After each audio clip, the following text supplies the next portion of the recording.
പ്രസിദ്ധ ഹമാസ് എന്ന് പറയുന്ന ഒരു ഭീകരവാദ സംഘടന, അത് ഭീകരവാദം എന്ന് നമ്മൾ പറയുന്നു, കേരളത്തിലുള്ള പലർക്കും ഇത് ദൈവതുല്യരാണ്, പോരാളി സംഘടനയാണ്. ഇപ്പൊ ദൈവതുല്യരും പോരാളിയുമാണ് അവർക്ക്, ആനപ്പുറത്ത് എഴുന്നള്ളിക്കുന്നു, ഇതൊക്കെ നമ്മൾ കാണുന്നതാണ്. അപ്പൊ ഈ ഹമാസിന്റെ ഒരു ശൃംഖല യൂറോപ്പ് മുഴുവൻ, നേരത്തെ നമ്മൾ ഗസയിലും ഇസ്രായേലിലും അല്ലെങ്കിൽ പലസ്തീനിലും മാത്രം കണ്ടിരുന്നത്, ഇപ്പൊ യൂറോപ്പിന്റെ പല ഭാഗങ്ങളും ഇവർ കൈയടക്കിയിട്ടുണ്ട് എന്നുള്ള വിവരം മൊസാദാണ് പുറത്തുവിടുന്നത്. മൊസാദിന് ലോകത്തുള്ള എല്ലാ രാജ്യത്തും അവർക്ക് ചാരന്മാരുണ്ട്. മൊസാദിന്റെ ചാര സംഘടന എന്ന് പറയുന്നതിനെ കവച്ചു വെക്കാൻ മറ്റൊരു ചാര സംഘടനയ്ക്ക് ഇന്നുവരെ കഴിഞ്ഞിട്ടില്ല എന്നുള്ളൊരു യാഥാർത്ഥ്യമാണ്. അപ്പൊ മൊസാദ് പറയുമ്പോൾ നമ്മളത് വളരെ ഗൗരവമായി തന്നെ എടുക്കണം. എന്താണ് അതിന്റെ വിശദാംശം? ഇതുമായി ബന്ധപ്പെട്ടിട്ട് മൊസാദ് ജർമ്മനി, ഓസ്ട്രിയ തുടങ്ങിയ രാജ്യങ്ങളൊക്കെ റെയ്ഡുകൾ നടത്തുന്നുണ്ട്. പിന്നെ യൂറോപ്പിൽ ഉടനീളം നമ്മളിപ്പോൾ കാണുന്നത് ഇടക്കും തലക്കും പൊട്ടുകയും ചെയ്യുന്നുണ്ട്, വെട്ടിക്കൊല്ലുകയും ചെയ്യുന്നുണ്ട്, കഴുത്തറക്കുകയും ചെയ്യുന്നുണ്ട്, ഇതെല്ലാം ചെയ്യുന്നുണ്ട്. ഈ പള്ളികളുടെ മുമ്പിലൊക്കെ കാർ ഇടിച്ചു കയറ്റിയിട്ടുള്ള സ്ഫോടനങ്ങളും എല്ലാം നടത്തുന്നുണ്ട്. പിന്നെ ഇത് ഹമാസ് എന്നുള്ളൊരു പേര് മാത്രമല്ലേ, ഹമാസ് എല്ലായിടത്തും വ്യാപിക്കുന്നു എന്നുള്ളതാണ് മൊസാദ് പറഞ്ഞത്.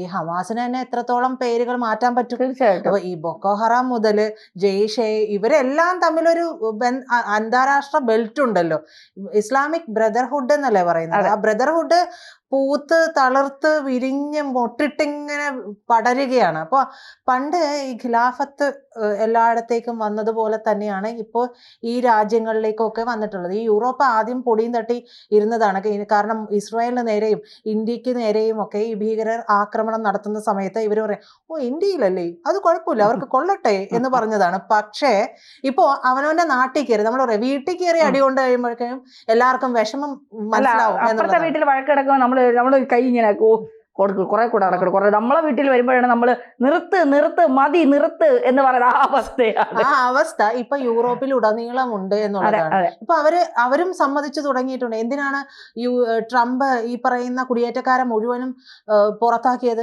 അവിടെ ഇത്തരത്തിലുള്ള ലീലാവിലാസങ്ങളൊക്കെ നടക്കുന്നുണ്ട്. ഇവരുടെ ഈ പല പേരുകളിൽ ഇവർ പല സംഘടനകളായിട്ട് പ്രവർത്തിക്കുകയും ഈ ജിഹാദി പ്രവർത്തനം, അതായത് മതം മാറ്റം ഉൾപ്പെടെയുള്ള കാര്യങ്ങൾ അവിടെയും നടത്തുന്നുണ്ട്.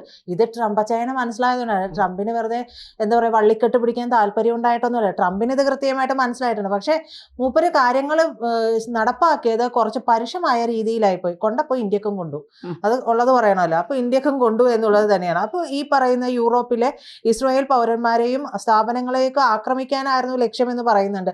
ഇസ്രായേൽ മാത്രമല്ല, ജ്യൂസിനെ മാത്രമാണ് ഇവർ ലക്ഷ്യം വെക്കുക എന്നുള്ളത് ധനിക്ക് തോന്നുന്നുണ്ടോ? ഇല്ല, ഇവര് ഈ അടുത്ത കാലത്ത് ഈ നമ്മളിപ്പോൾ ട്രംപിനെ പറയുന്നുണ്ട്, എല്ലാത്തിനും മെയിൻ കാരണം ട്രംപാണ്. കാരണം ട്രംപിന് എല്ലാ രാജ്യങ്ങളിലും യുദ്ധം നടക്കണം.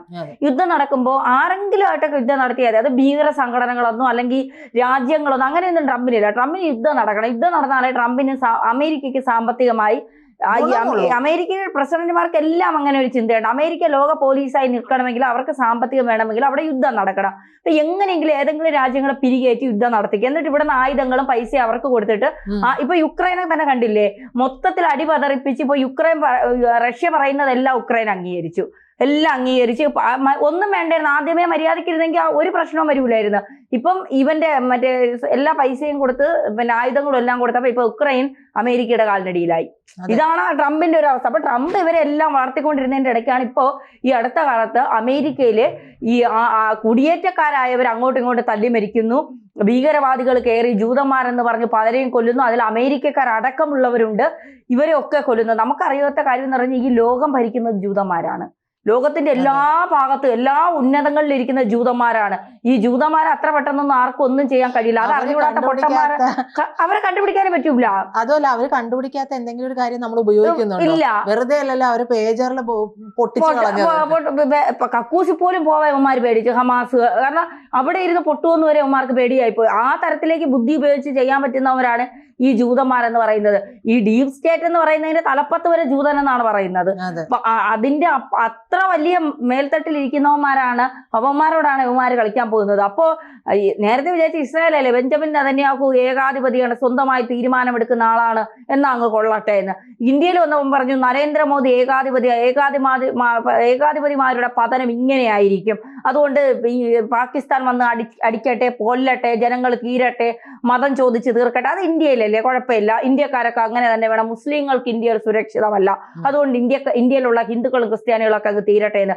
ഇപ്പോ യൂറോപ്പിന്റെ പല ഭാഗത്തും ബ്രിട്ടനിലും അമേരിക്കയിലും ഒക്കെ ഇവന്മാരുടെ മൊത്തം വിളയാട്ടം തുടങ്ങിയപ്പോൾ ഐക്യരാഷ്ട്രസഭ ഉൾപ്പെടെ പകച്ചു നിൽക്കുകയാണ്, എന്ത് ചെയ്യണം എന്നറിയാതെ. അതുകൊണ്ടാണ് G20 ഉച്ചകോടി പോയപ്പോൾ ഐക്യരാഷ്ട്രസഭയുടെ ജനറൽ സെക്രട്ടറിയെ വിളിച്ചിട്ട് മോദി പറഞ്ഞത്, ഇനി കൂടുതൽ സമാധാന ചർച്ചകളൊക്കെ ഒന്നും അങ്ങോട്ട് വരരുത്, ഞങ്ങൾ അടിക്കും.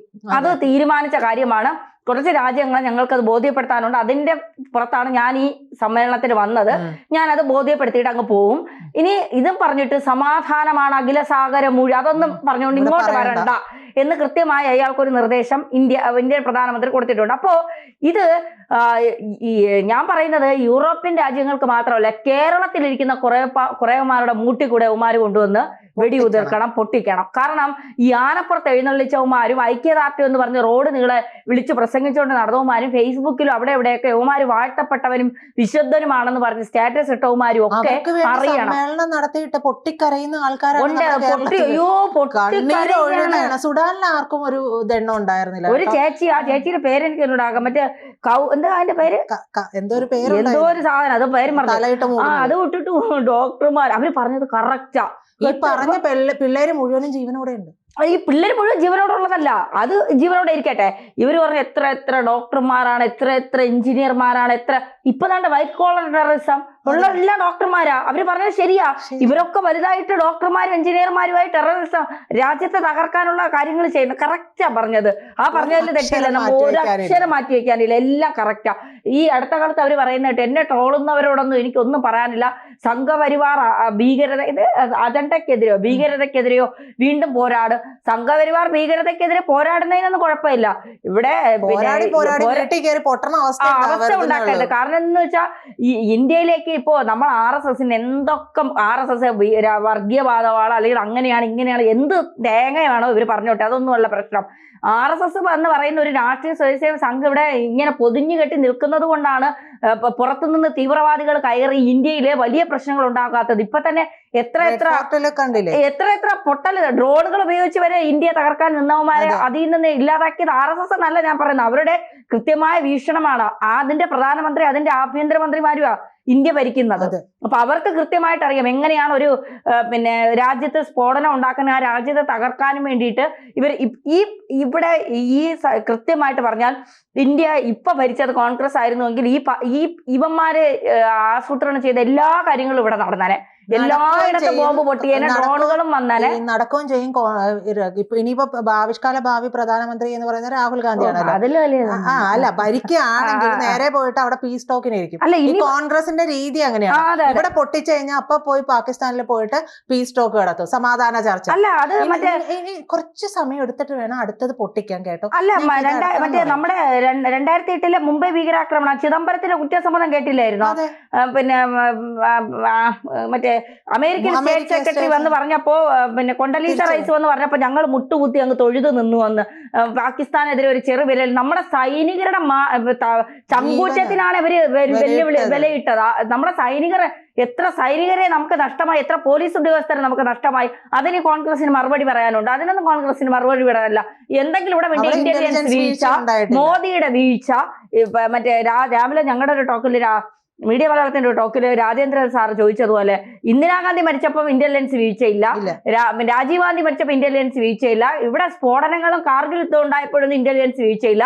മോദി ഭരണം എടുത്തത് മുതൽ ഇവിടെ ഇന്റലിജൻസ് വീഴ്ചയാണ്. അതാണ് ഇന്ത്യയിൽ സംഭവിച്ചുകൊണ്ടിരിക്കുന്നത്. ഇനി ഹമാസ് ഈ പറയുന്ന കരയുന്നവരുടെയൊക്കെ വീട്ടിൽ കയറിയിട്ട് അവിടെ കാണിക്കുന്നതിന്റെ 7 ഇരട്ടി ഇവിടെ കാണിക്കുമ്പോൾ പഠിക്കും ഹമാസ് പോരാളിയാണെന്നും.